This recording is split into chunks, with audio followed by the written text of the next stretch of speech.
విశాఖలో మంత్రి బొత్స సత్యనారాయణ మాట్లాడుతున్నారు. లైవ్ ద్వారా చూద్దాం. ఇవన్నీ ప్రారంభమైన చెప్పడానికి నేను ముందుకు వచ్చాను. దాంతోపాటు ఇన్ఫోసిస్ ఏదైతే చెప్పానో మన ముఖ్యమంత్రి గారు వచ్చి ఆయన స్వయంగా ఆయన దాన్ని ప్రారంభించిన విషయం కూడా మీ అందరికీ తెలుసు. అంకురార్పణ చేస్తుంది. ఇంకా దాన్ని నిలబెట్టడానికి ఇంకా ముందుకు తీసుకెళ్ళవలసిన అవసరాలు ఉన్నాయి. ఇవన్నీ అందుకు దయచేసి చూస్తున్నాను పత్రికల్లో రోజును పుంకాలుగా ఇంకో పనిలే జగన్మోహన్ రెడ్డి బొమ్మేడు అస్తవ్యస్తంగా ఆయనపై చూపెట్టడం రాయడం పైశాచిక ఆనందంలో పొందడం.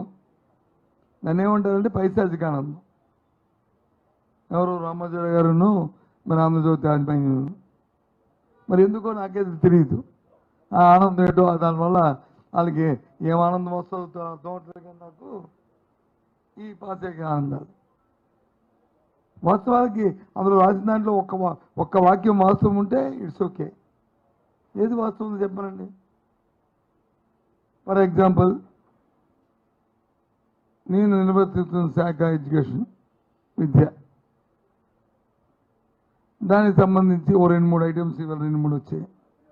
ఒకటి వచ్చి పిల్లలకు వచ్చి ఏ తల్లిదండ్రిని ఏం కోరుకుంటాడు, నా పిల్లలు బాగా చదువుకోవాలి, చదువుకున్న తర్వాత మార్కులు ఎక్కువ రావాలి,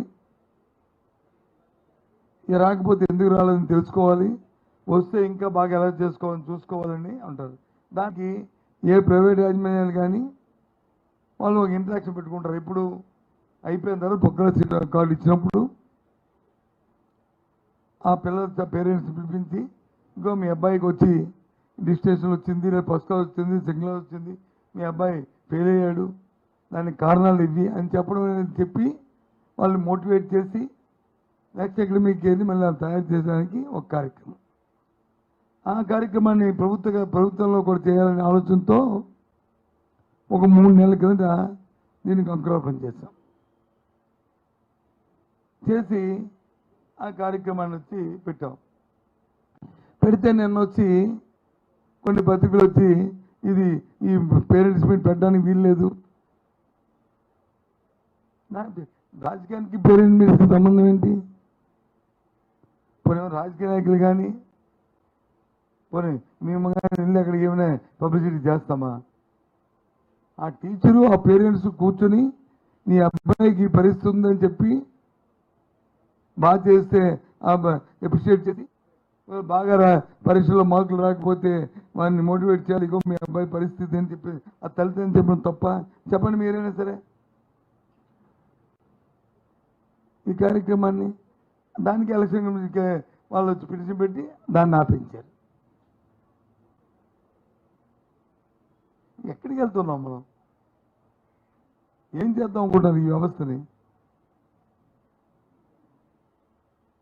తప్పు కదా ఇది. ఇప్పుడు ఎవరైనా మంత్రి కానీ నువ్వు వెళ్తే రాజకీయ నాయకులు వెళ్తే తప్పు. ఇగో ఎలక్షన్ కూడా ఇచ్చారు, ఊళ్ళో సర్పంచ్ వెళ్ళకూడదు, ఎంపీటీసీ వెళ్ళకూడదు, రాజకీయ వెళ్ళకూడదు అంటే తప్పు. ఇప్పుడు పేరెంట్ కమిటీలతో ప్రెసిడెంట్లు వెళ్ళకూడదు అంటే పర్వాలేదు, ఓకే.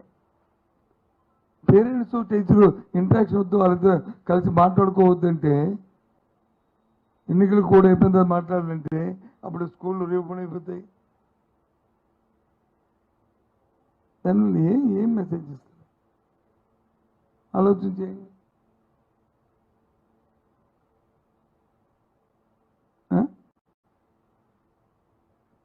ఇంకోటి చూశాను నేను టీవీలో, ఇక్కడ పోటీ చేస్తున్న వ్యక్తి బీజేపీ తరఫున కూటమి తరఫున పోటీ చేస్తున్న వ్యక్తి, ఆయన ఎడ్యుకేషన్ ఇన్స్టిట్యూషన్లో నడుపుతున్నాడంట. దాంట్లో ఆయన బాగా ప్రావీణ్యత ఉందంట. స్కూళ్ళకి రంగులేయడం కాదు, వాటికి తీర్చేయడం కాదు, టీచర్స్ని ట్రైనింగ్ రిక్రూట్మెంట్ ఉండాలంటాడు. గత 5 సంవత్సరాల్లో రాష్ట్రంలో జరిగిన ట్రైనింగ్లు ఎన్ని చేశారు టీచర్స్కి? మేమెంత ట్రైన్ చేసి ఇంగ్లీష్ మీడియం పెట్టి ఏ విధంగా వాళ్ళకి టైం టు టైం చెప్పి వాళ్ళు మోటివేట్ చేసి ఆ టీచర్స్ అడిగిన చెప్తారు. దాంతోపాటు రిక్రూట్మెంట్ జరగదండి అసలు అసలు అవగాహన ఉందా మనిషికి? అవగాహన ఉందా చెప్పానండి? 18,200 మందిని ఈ ప్రభుత్వం జగన్మోహన్ రెడ్డి వచ్చిన తర్వాత అపాయింట్మెంట్ ఆర్డర్స్ ఇచ్చాం. చూసుకోమండి. సబ్జెక్టు కరెక్షన్ ఒక నెంబర్ అటు ఇటు అయితే రేపు ఉదయం చూసుకోమనండి. తెలియకంటే మాట్లాడితే ఎలాగా? ఏదో తెలిసినట్టుగా నాకే ప్రపంచగానం ఉన్నట్టు ఎవరికి ప్రపంచగానం లేనట్టు మాట్లాడితే ఎలాగా? చిన్న తెలుసుకోవాలి. ఏదైనా మాట్లాడినప్పుడు అదాంటికి ఏందో తెలుసుకొని పాసింగ్ నెంబర్ చేశారనుకో అందరిలాగే అయిపోతారు. ఆ పార్టీలో ఉన్న అందరూ ఇలాంటివి చేసే మట్టి కొట్టిపోయారు. ఈ అబ్బాయి కూడా అలాగే తయారవుతాడు. రాజకీయాలు రావాల్సినోడు. ఏదైనా మాట్లాడినప్పుడు పొరపొర తెలుసుకొని మాట్లాడడం, లేకపోతే ఆ సబ్జెక్ట్ మొదలడమే.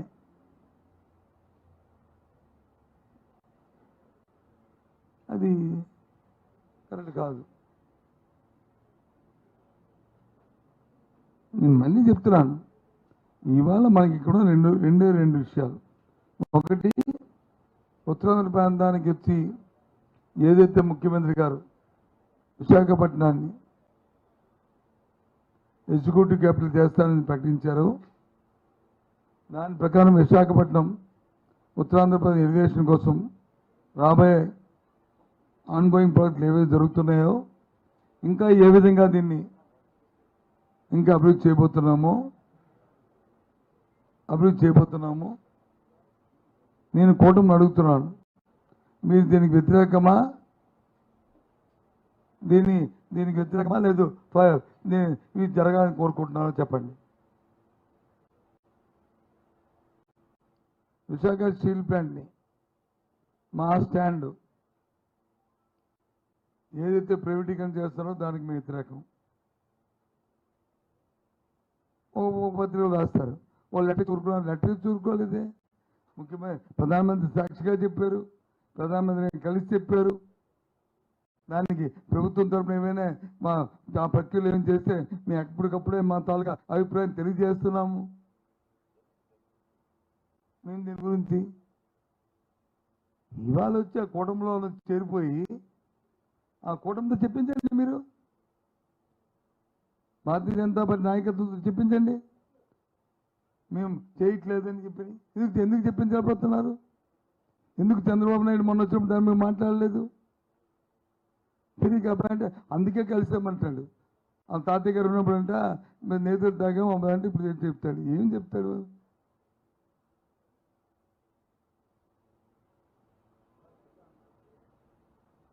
చంద్రబాబు నాయుడు ఓ మోసం దగ్గ మాయ, ఆయనకు ఒక పేటెంట్ ఇది. ఎవడు నమ్ముతాడు ఆయన మాటలు? చెప్పండి, భారతీయ జనతా పార్టీ నాయకులతో చెప్పించండి అన్నమాట. అమిత్ షా గారితో చెప్పించండి, మోడీ గారితో చెప్పించండి, తప్పేముంది? రేపు వస్తారు కదా ఇక్కడికి కూటమిని అడ్రస్ చేయడానికి. నాకు తెలిసి వాళ్ళు వస్తారని కూడా అనుకోను, ఎందుకంటే ఇవన్నీ సమస్యలు ఉన్నాయి కాబట్టి, దీని మీద వివరణ ఇవ్వాలి కాబట్టి.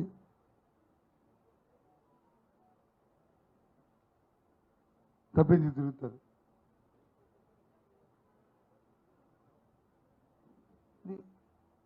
ఇవాళ మేము చెప్తున్నాం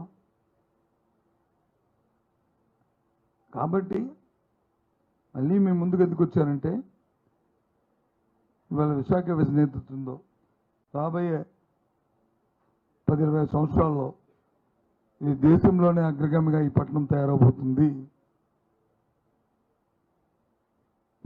ముంబై, ఢిల్లీ, బెంగళూరు, చెన్నైకి తలదన్నేటట్లుగా ఇంకా దానికంటే ఎక్కువగా విశాఖపట్నాన్ని రూపురేఖలు మారబోతున్నాయి. ఉత్తరాంధ్ర ప్రాంతానికి అందరికీ కూడా ఇది ఒక తలమానికగా ఉండబోతుంది. మన పావర్టీ ఏదైతే వెనుకబడతానో మన ఉత్తరాంధ్ర ప్రాంతానికి ఒక నానుడిగా ఉందో అది ఇక తొలగబోతుంది. కాబట్టి దయచేసి ప్రజలందరూ కూడా దీని మీద దృష్టి పెట్టాలి. చంద్రబాబు నాయుడు అండుకో చెప్తున్న మాటల్ని మోసం మాటలు నమ్మొద్దని చెప్పి మీ ద్వారా అందరినీ కోరుతున్నాను. ఇవేవో మాటలు కాదు, ఇవి చేతలు. అప్పుడే ప్రారంభమయ్యాయి ఓ సంవత్సర కాలం నుంచే. వీటితో పాటు ఇంకా ఇంకా ఎన్నో రాబోతున్నాయి. కాబట్టి దాన్ని సమర్థించమని మీ ద్వారా కోరుతున్నా.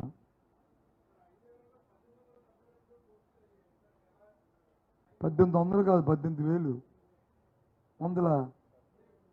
మరి సున్నా తీసేస్తే డబ్బు తినేస్తాం. ఎలా సార్? అంటే ఇప్పుడు డిఎస్సి ప్రకటించారు. ఈ డిఎస్సి ప్రకటించండి 6,000 200 పెట్టి ప్రకటించాం. అవి Okay. ఏంటంటే ప్రజెంట్ వేకెన్సీలు ఉండేవి. Okay sir. ప్రజెంట్ వేకెన్సీలు ఉండేవి అవి. ఇవి కాకుండా మా ప్రభుత్వం జగన్మోహన్ రెడ్డి గారు వచ్చి ప్రమాణ స్వీకారం చేసిన నుంచి మొన్నటి వరకు ఇచ్చిన నేను చెప్పిన సంఖ్య అపాయింట్మెంట్ ఆర్డర్స్ ఇచ్చాం. ఓకే. అవి అవి దాని తాలూ బ్రేకప్ ఇవ్వమంటే మీకు ఒక గంటలో బ్రేకప్ కూడా ఇస్తాం. ఏ సంవత్సరంలో ఏ నెలలో ఏవి ఇచ్చానని చెప్పి.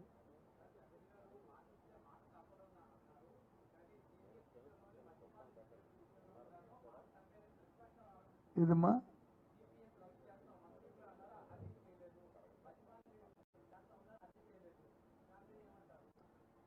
మీకు ఒక మాట చెప్పాము.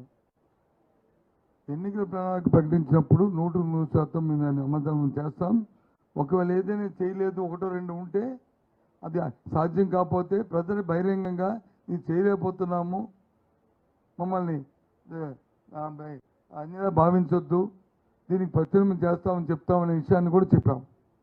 ఆ నేపథ్యంలోనే సిపిఎస్ రద్దు నుంచి అది రాష్ట్ర ఆర్థిక భద్రత దృష్ట్యా, రాబోయే తరాల తాలూకా ఆలోచన దృష్ట్యా, కేంద్రం తీసుకున్న నిర్ణయాల దృష్ట్యా సిపిఎస్ వచ్చి రద్దు చేసి మళ్ళీ ఓల్డ్ సిస్టమ్కి వెళ్తే దానివల్ల ఇబ్బందులు ఉన్నాయని పలు దఫాలుగా ఉద్యోగ సంఘాలతో సమావేశాలు పెట్టి కొత్తగా గ్యారంటీ స్కీమ్ని తీసుకొచ్చి వాళ్ళకి ఇబ్బంది లేకుండా దాన్ని ప్రకటించాం. మేము చెప్పి చేసాం. అంతేగాని చంద్రబాబు నాయుడు రుణాలు మాఫీ చేస్తానని చెప్పి మోసం చేయలే రాష్ట్ర ప్రజలు. అలాగే మద్యపాన నిషేధాన్ని కూడా దశల వారీగా దీన్ని వచ్చి మాఫీ చేస్తామని చెప్పాం. దశల వారీగా చేస్తున్నాం. ఫస్ట్ దశగా దాని తాలూకా మన కొనుగోలు శక్తి, దాన్ని ఎవరైతే కొని తాగుతారో, ఇది మహమ్మారితో దానివల్ల ఇబ్బంది పడతారో ఆ కుటుంబాలు, వాళ్ళకి అందుబాటులో రాకూడదని ధరలు పెంచాం, క్వాంటిటీ తగ్గించాం. అప్పుడు తాగిన తాలూకా క్వాంటిటీ ఎంత ఉంది, ఇప్పుడు ఎంత ప్రజలు తాగుతున్న క్వాంటిటీ ఎంత, దానికి ఖర్చు అవుతుందో ఒకసారి వెరిఫై చేసుకోండి.